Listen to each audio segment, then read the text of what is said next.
What's up? Ang up, tubig, baha, pagnanakaw, korupsyon, yun ang mataas sa Pilipinas. What's down? Ang down, ang babang-baba, yung mga Pilipino. Kaya sa ngalan ng lahat ng mga kapwa ko artistang nasa entablado ngayon, pati na rin yung mga artistang nasa baba at nasa iba't ibang lugar na nakikisama sa amin, binabati po namin kayong lahat. Mabuhay kayo, mga kapwa namin Pilipinong nanakawan ng gobyerno. Mabuhay kayo. Yan ang pagbati natin sa isa't isa. At para sa lahat naman ng mga politiko at bahagi na ng gobyerno na nagnakaw sa atin, nagnanakaw sa atin, mga nakatingin habang may nagnanakaw sa atin, mga kasama ng mga nagnanakaw sa atin, mga alam na may nagnanakaw pero hindi nagsasalita, mga kasama ng mga nagnanakaw, mga nagtatago ng magnanakaw, isa lang ang gusto naming sabihin sa inyong lahat. Patawad kay Father pero putang ina ninyo! Kaputa-putahan ng mga putang ina nyo! Katatapos lang ng misa, pero Panginoon, patawarin nyo kami, pero totoo yan. Ito ang wika ng lahat ng mga Pilipinong ninakawan, putang ina nyo! Putang ina nyo! Putang ina nyo! Putang ina nyo! Putang ina nyo!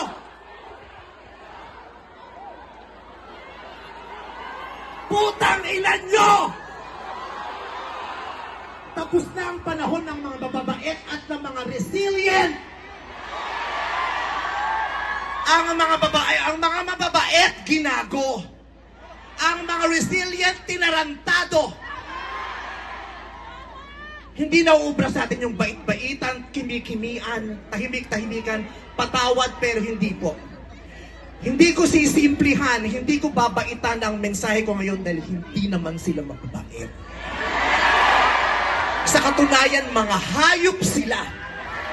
So bakit natin babaitan ang mensahe natin?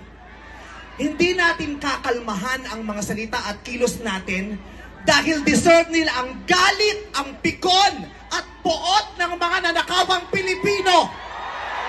Hindi tayo pwedeng kumalma. Hindi pwedeng iiyak lang. Hindi pwedeng magtitiis lang, hindi tayo kakalma. Hindi ko kayang maging magalang sa kanila dahil mga bastos sila. Mga salaula sila at mga baboy sila. Hindi natin kayang maging mabait sa kanila dahil mga walang ya sila.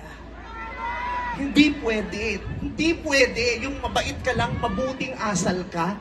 Hindi uubra sa kanila ang mabuting asal at mabait lang kasi nga mga demonyo sila. Kaya tama yan. Sumigaw lahat ng galit.